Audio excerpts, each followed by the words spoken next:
Ok, muy buenas tardes. En primer lugar, gracias a la Secretaría de Extensión y Cultura de la Universidad Autónoma de Nuevo León por brindarnos este espacio en su agenda de eventos para conversar y debatir sobre las artes. Como parte del equipo del CEIDA, Centro de Investigación, Innovación y Desarrollo de las Artes, quiero darles la bienvenida en nombre de nuestra directora, la doctora Marcela Quiroga Garza. Esperemos que este espacio de comunicación nos permita pensar, dialogar y debatir de manera sencilla sobre ciertos temas que involucran la creación, el mundo contemporáneo y las artes. Bienvenidos a Trueque de Ideas, sección que busca presentar diferentes aproximaciones por expertos sobre temas relacionados a las artes. Muy bien, el día de hoy, 4 de junio, este jueves 4 de junio, iniciamos esta serie con un invitado muy especial, el doctor Samuel Cepeda Hernández. Lo voy a presentar. Samuel es profesor, artista, visual e investigador de las relaciones entre arte, ciencia y tecnología. Nació en la ciudad de Monterrey, egresado de la Facultad de Artes Visuales de la Universidad Autónoma de Nuevo León en el año 2000, especializado en arte digital y nuevos medios por la Universitat de Austria en el 2006. Desde el 2007 es realizador de diseño de arte digital y proyectos multimedia. Como artista visual, su trabajo se ha expuesto internacionalmente en Estados Unidos, Canadá, Croacia y Austria. Fue becario del FONCA en el año 2006 y forma parte del gremio de artistas visuales de Nuevo León desde 1998. Como académico, tiene proyectos de investigación en el cruce de los campos de las artes, las humanidades digitales y CTS. La imagen como objeto de conocimiento, la tercera cultura, los estudios críticos de la cultura y la antropología visual. En esta tarde hablaremos sobre los nuevos sistemas mediáticos de las relaciones humanas. Bueno, pues quiero hacerte la primera pregunta para empezar a abrir aquí el debate. Vale. Están cordialmente invitados por si quieren hacernos preguntas al público que está pues teniendo esta oportunidad de compartir con nosotros este espacio virtual. Número 1, empecemos por pensar las acciones que estamos llevando a cabo para comunicarnos a través de videollamadas o espacios virtuales. ¿De qué manera las artes vivas como el teatro y la danza están debatiendo sobre la representación en vivo, y representación la pongo entre comillas, y la transmisión también la pongo entre comillas, de sus prácticas artísticas? Qué buena pregunta. Fíjate que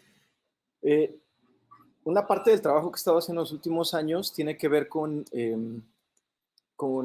la escena de las artes vivas. De algún modo he estado colaborando con gente que hace danza, gente que hace teatro. Y una cosa bien interesante que se ha estado discutiendo, sobre todo a partir de este asunto del COVID y del encierro involuntario al que nos metieron, es que ellos se preguntan si realmente la transmisión de los proyectos, ya sea de obras de teatro que fueron grabadas en otro momento y que ahora son proyectadas, o la posibilidad de estar frente a cámara como actores en vivo, ¿es realmente teatro? ¿Es realmente un asunto escénico? ¿O más bien está vinculado a una telepresencia que le quita esta posibilidad de que dos cuerpos estén relacionados en un teatro, por ejemplo? Entonces, esas discusiones a mí me parece que al presente son importantes, en particular por una cosa. En otro momento, creo yo, de la historia del arte ya se ha discutido, sobre todo cuando digamos que las manifestaciones artístico-plásticas empezaron a relacionarse con las técnicas, por ejemplo, del video o de la música experimental y de los aparatos técnicos.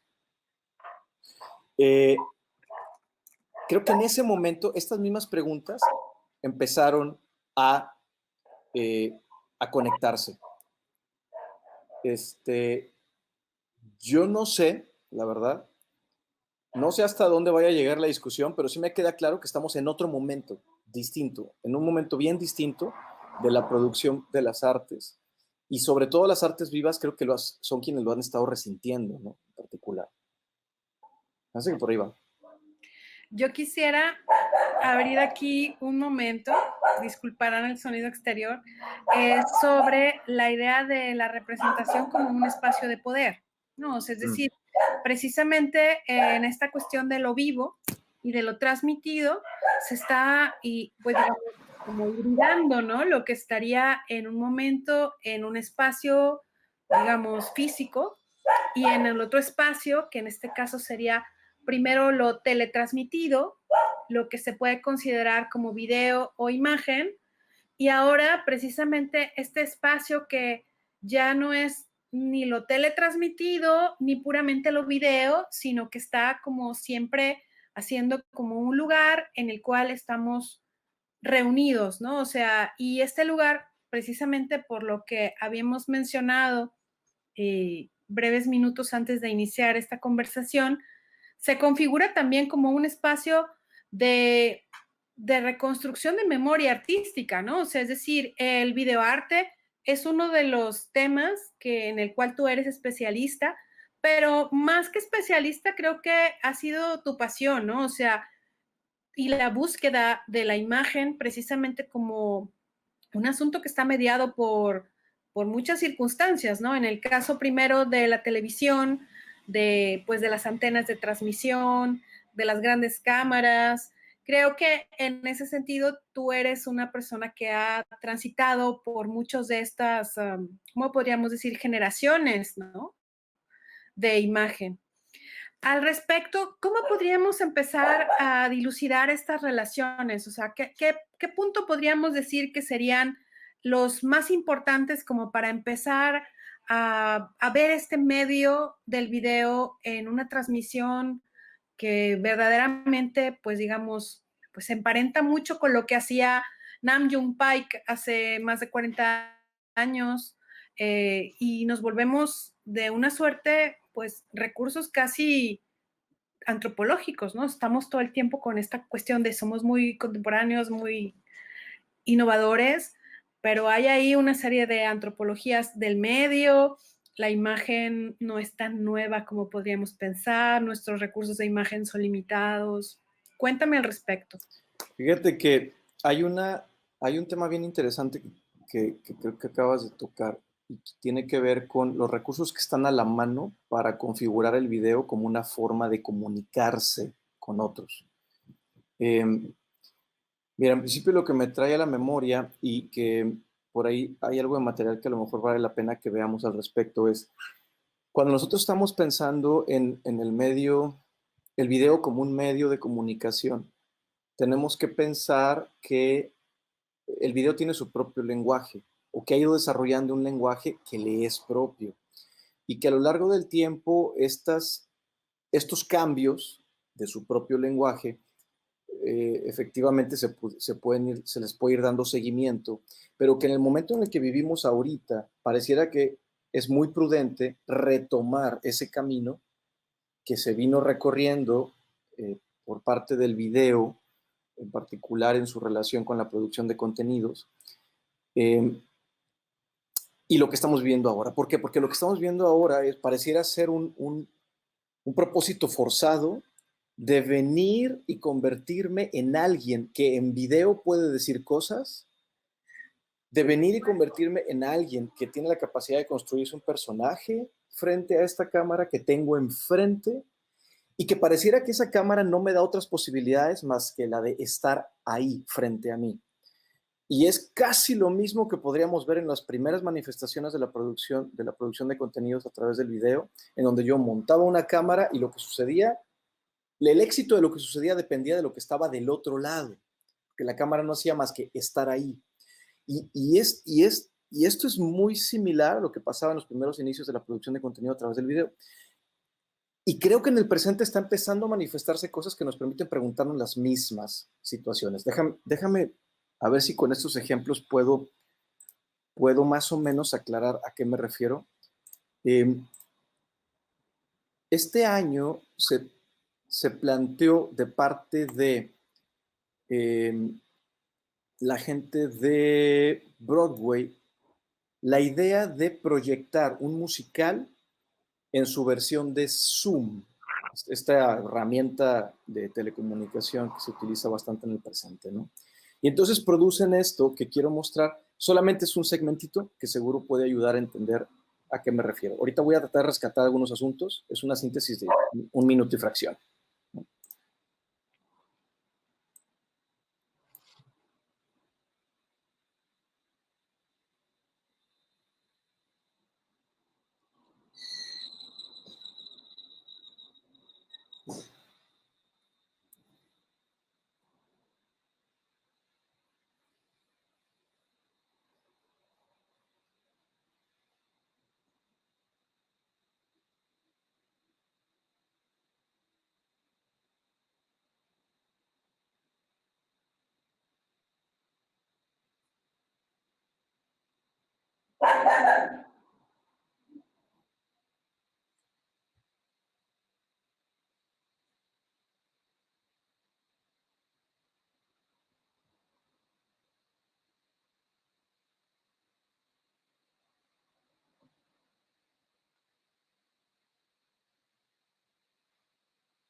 Bien, lo interesante aquí es que, en principio, si se dan cuenta, hay una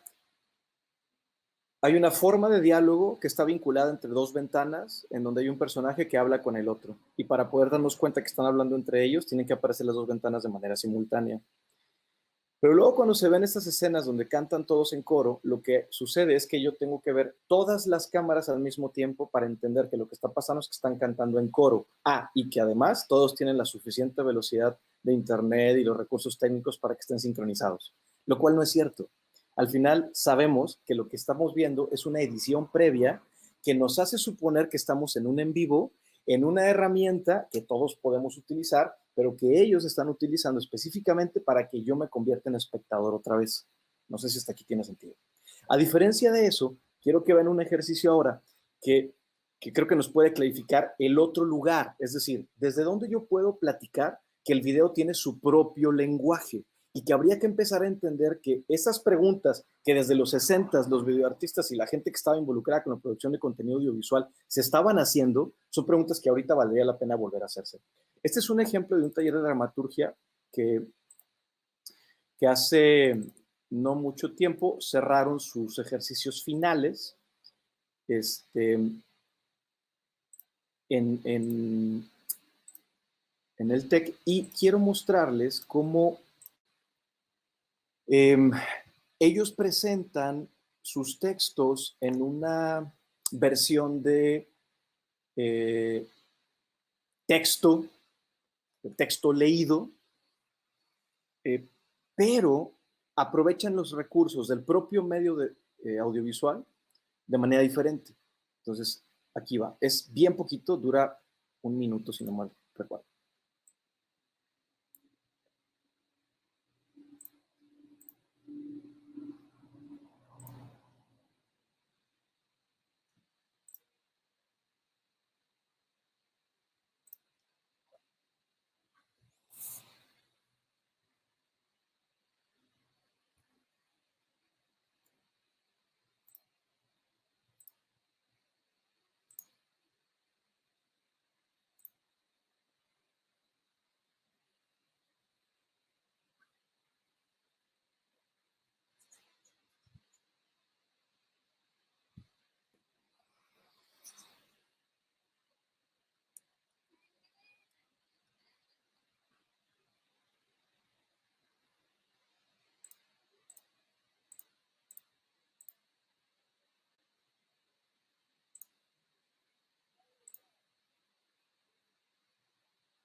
No sé si el audio alcanza a escucharse. Si no alcanza a escucharse, voy a tratar de cerrar el ejemplo. Lo que sucede es que aquí uno de los personajes les dice, les voy a pedir por favor a toda la gente que nos está viendo que por favor nos envíen sus comentarios para la cliente que en este caso está celebrando su predefunción. El texto lo que hace es inventar la historia de que en un momento el poder acceder a un servicio funerario más barato implica que yo entonces haga mi servicio funerario vía estos sistemas de comunicación y que lo haga previo a que yo pues viva mi defunción. Entonces eso me da un servicio más barato. Razón por la cual el personaje principal en este texto lo que hace es generar toda una ceremonia de su propia muerte en donde los personajes que aparecen le piden a quienes estamos viendo el video que pueden interactuar a través del chat o pueden interactuar a través de mensajes e iconos que permitan que el diálogo se cierre. Entonces, a diferencia del primer ejemplo, donde somos espectadores solamente y estamos viendo que hay una proyección ahí que nos deposita una historia, en este otro ejemplo lo que está sucediendo es lo que la televisión por primera vez propuso cuando dijo, llámenos por teléfono, pídanos la canción, si estuviéramos hablando de radio, ¿no? Es decir, estos sistemas de interacción pareciera que ahorita, en esta nueva normalidad que implica la comunicación vía Zoom o cualquier otro medio de telecomunicación como el que ahorita tenemos, nos lleva a las mismas preguntas que en los 60 eran preguntas que para muchos eran clarísimas porque el mismo medio tenía limitaciones. Y justo estamos otra vez, frente a este nivel de limitaciones, frente a una precariedad de medios que nos está obligando a preguntarnos cosas que a lo mejor ya nos habíamos preguntado antes, pero que definitivamente a lo mejor no estábamos poniendo atención como ahora lo necesitamos hacer, ¿no?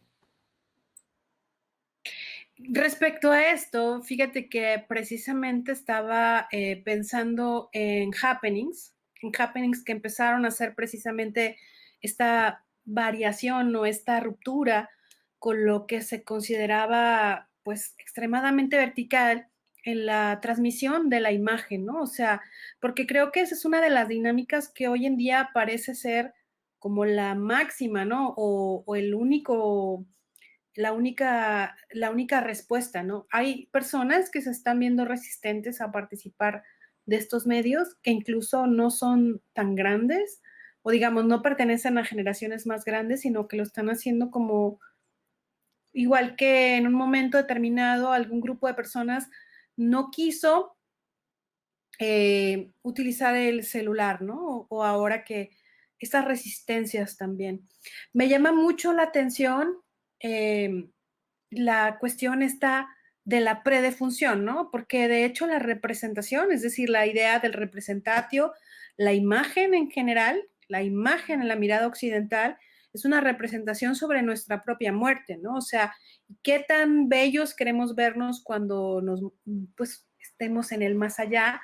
Y esto lo digo precisamente retomando a Carl Ginsburg en su libro de, sobre la historia de la mirada, ¿no? No la historia de la mirada, sino las narrativas posibles, ¿no? O sea, y me parece bien interesante estos dos ejemplos, como tú dices, en el primero somos espectadores bastante domesticados, ¿no? En un sentido como este musical, y, y de alguna forma también hay ahí una serie de recursos del pasado, ¿no? De las dimensiones televisivas, de otro tipo de sitcoms o de otro tipo de comedias en la televisión que buscaban precisamente, irónicamente, eso, dinamizar la imagen, ¿no?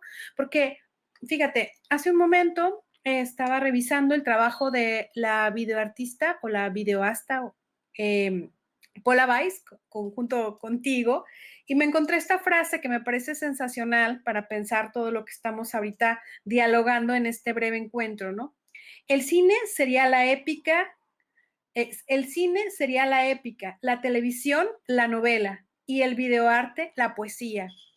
Me parece que estas tres miradas sobre la imagen en torno precisamente a la posibilidad narrativa del medio, ¿no? O sea, hasta qué punto esta narración, digamos, frontal que nos hacen las cámaras de las videoconferencias, donde nos convertimos en una especie de, ¿qué será? Bodegón, donde todo el tiempo estamos también, justo lo que dices, ¿no? Representando un papel, estando detrás de algunas, no sé, imágenes o incluso los imprevistos, ¿no? Los sonidos que se escuchan en las márgenes o incluso la movilidad de la luz, ¿no? O sea, justo como esta precariedad de la que hablábamos, ¿no? Y me llama mucho la atención cómo es que efectivamente el cine es uno de los recursos más importantes para pensar lo que carece esta precariedad. Esta precariedad digamos, nos expone y de alguna forma no hay un collage, no tenemos un montaje, ¿no? Que es el asunto con el que se trabaja todo el tiempo con la imagen, ¿no? O sea, el artista necesita hacer montajes, el videoarte necesita hacer montajes, y aquí parece que estamos precisamente presos de esta situación como muy, solo hay un frente, solo hay un fondo, más lo que pueda pasar alrededor.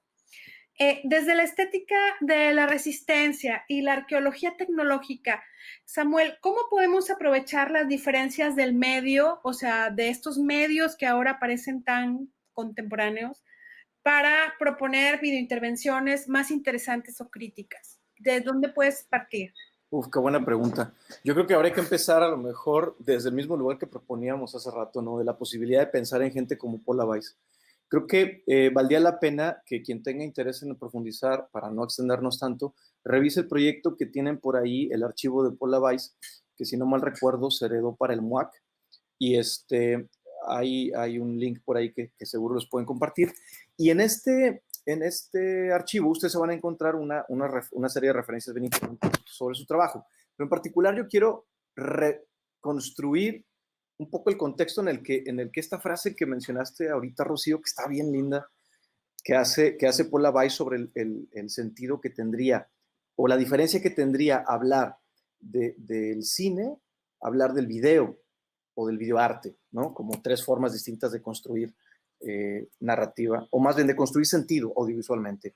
Porque lo que ella piensa con mucha claridad, creo que lo podemos ver cuando Juan Hacha intenta describir qué está pasando con una de las principales piezas de ella, la que se conoce como una de las primeras piezas que trabajó, si no mal recuerdo, alrededor del 77, en una de las primeras exposiciones de videoarte en México, en el Carrillo Gil. Ella presentó una pieza que para, para Juan Hacha había que preguntarse, bueno, ¿y eso que hizo tiene o no un lenguaje cinematográfico? Como si eso pudiera ser una problemática.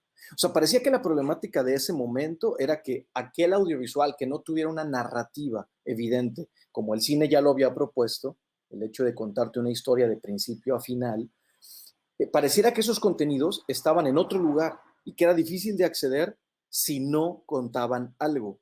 Pero este asunto de la defragmentación de los contenidos, de la posibilidad de alternativas narrativas que brincan de un lugar a otro, o que, como bien mencionaste, hacen un collage de contenido, que más bien lo que hacen es construir metáforas visuales, auditivas y audiovisuales en conjunto, creo que es ahí justo el lugar en donde habría que entender que podemos hacer cosas distintas en el presente. O sea, este medio que parece ser un recurso ahorita bastante limitado, creo que podríamos empezar a extenderlo a lugares en donde lo que intentemos construir sean narrativas simbólicas, más bien, más que lineales, construcciones metafóricas, incluso hasta poéticas, ¿no? Y Paula Weiss es uno de los mejores ejemplos. De hecho, si hubiera que recorrer un trabajo de ella como para sintetizar de qué estamos hablando, creo que valdría la pena uno de los que se consideran como los trabajos de ella, que es el de Mi Corazón. Ella en Mi Corazón está haciendo exactamente el mismo tipo de experimentaciones que podríamos haber visto en los videos de vanguardia de los 60s en Fluxus. Exactamente los mismos. O sea, no podemos pensar que es un trabajo menor en ese sentido, ¿no? Es un trabajo que tiene un trabajo experimental bien interesante con recursos mínimos. O sea, lo mismo que podríamos haber visto con Nam June Paik jugando con magnetos o con imanes y generando reverberaciones visuales en la televisión. Lo mismo ves en ella, pero ella trabajando con la misma cámara frente a la pantalla, tratando de hacer esas mismas reverberaciones. Es decir, los medios técnicos eran igual de críticos en ese sentido, o sea, no teníamos tanto equipo para poder hacer estas cosas, y ahí estaba resolviendo. Y por otro lado, hay que pensar en que si hay un desfase, que es casi de 10, 11 años, entre lo que ya venía sucediendo en el videoarte norteamericano y lo que estaba sucediendo aquí en México con ella, pues era lógico, porque para empezar, la primera cámara portátil con una grabadora portátil de Sony aparece alrededor del 66, 67, y la primera pieza que vemos de Paula Weiss es del 77. Eso quiere decir que ese delay tiene mucho sentido cuando pensamos que la tecnología, sobre todo televisiva, a México llegaba por lo menos entre 6 y 10 años de retraso. Es decir, no podemos atribuir al asunto de el delay tecnológico un delay de ideas. O sea, yo creo que más bien teníamos, justo en el momento en el que la tecnología estaba por acá, teníamos ya a alguien que se estaba cuestionando sobre ella. Entonces, justo es lo que yo invitaría a pensar, ¿no? Estamos frente a este medio que ahorita estamos obligados a trabajar con él porque es la única forma de comunicarnos. Y si la cámara web es el lugar que tengo, bueno, podríamos extenderlo. ¿Hacia dónde? A lo mejor ejemplos como el de Paula Weiss nos puede dar dirección. Hacia estas preguntas de ¿hasta dónde puedo explotar este asunto? ¿Cómo le puedo meter un efecto? ¿Cómo puedo construir metáforas? ¿Cómo puedo generar símbolos? ¿Cómo puedo, más allá de una construcción lineal, hablar de otras maneras de dialogar a través del medio audiovisual que la cámara misma me forza, ¿no? No sé, yo creo que por ahí puede haber algo, ¿no? Claro, mira, algo que me parece también muy importante es retomar este concepto de la poesis, es decir, de la creación desde el videoarte, que ella menciona, que Paula menciona y lo reitera mucho en su obra, porque casi todo el trabajo de Paula Weiss no está desligado para nada del cuerpo, ¿no? Que es algo que me parece que es importante mencionar. Muchas personas, sobre todo en estas resistencias un poco extrañas, ¿no? Dicen, no, es que yo no puedo entrar al video porque casi como, no sé, mi bisabuela hace 60 años, si me toman una foto me van a robar el alma, ¿no? O sea, en realidad considero que no podríamos despegar una cosa de otra, es decir, tanta, digamos, circunstancia crítica en este momento podríamos pensar desde la imagen televisiva como incluso del radio, ¿no? O sea, que no tiene una imagen, pero genera imágenes sonoras también. Y bueno, a mí me gustaría justo cerrar con estas, pues, preguntas, ¿no? Que me parece que finalmente serán estos los nuevos lugares de encuentro por un tiempo, sin embargo, no son por menos preguntas, o sea, es decir, nosotros no podemos obviar esa brecha que tenemos de distancia tecnológica, pero tampoco podemos obviar el hecho de que evidentemente hay otras personas que están fuera de este circuito, ¿no? Y que de alguna forma nosotros como creadores o críticos desde la imagen tendríamos que pensar cómo comunicarles estas cuestiones, ¿no? Si hay algo que a Paula le apasionaba era la circunstancia de poder tener esa imagen de televisión para muchas personas, ¿no? Utilizar ciertas horas muertas en los canales de la UNAM donde nadie viera esto, y no solo a ella, a otros creadores, ¿no? Como Mazota, ¿no? Con ese trabajo que hizo muy integrador sobre los happenings, este artista argentino que utilizaba mucho el psicoanálisis, pero también la crítica a los medios masivos. Y yo creo que en este punto, ya para cerrar, pues está precisamente el medio como un factor de creación, ¿no? O sea, y con una interacción con los demás, con las posibilidades de usurpar, pero también de resistir, ¿no? Creo que esa construcción de la resistencia sería pues parte de la invitación, no sé, al día de hoy, a investigar o acercarnos un poco más al videoarte, que bueno, pues por ejemplo, tú muy amablemente nos vas a dejar aquí algunos links de Paula Weiss, que creo que es una artista mexicana poco conocida y muy cercana a estos procesos de la experimentación desde lo más precario, ¿no? Desde las cuestiones que aparentemente podrían ser, pues ya sabemos, ¿no? La esencia de lo mexicano, ¿no? Lo kitsch, lo cursi, lo barato, lo precario, pero no hacerlo pasar solo por eso, ¿no? Sino pensarlo de una forma crítica, llevarlo a otro proceso y generar también discursos críticos. Si el video, si el video algo trajo sobre la mesa, fue la posibilidad de que cualquiera pudiera ser generador de contenido. Y creo que yo ahí retomo tu cierre en términos de tenemos la posibilidad de una televisión abierta, tenemos la posibilidad de estaciones de radio clandestinas, tenemos la posibilidad de generar contenido clandestino. Es decir, hay espacios que podrían hacer que otros alcancen contenido y no necesariamente que requieran de tener acceso a Internet y a otros recursos tecnológicos digitales que tendríamos que empezar a explorar. Porque es cierto, la diferencia, la brecha tecnológica existe todavía. No podemos asumir que todo el mundo podemos conectarnos en línea. En ese sentido, yo sí retomaría tu invitación, la reitero y bueno, de verdad muchas gracias por la invitación a este lugar. Al contrario, muchas gracias a todos los que nos acompañaron y pues qué gusto que pudieron conocer brevemente pues estas dinámicas de discusión y bueno, pues los esperamos en nuestra próxima sección Troque de Ideas. Muchas gracias, Samuel, muchas gracias al equipo de la Secretaría y bueno, gracias a todos los que nos acompañaron en esta sección.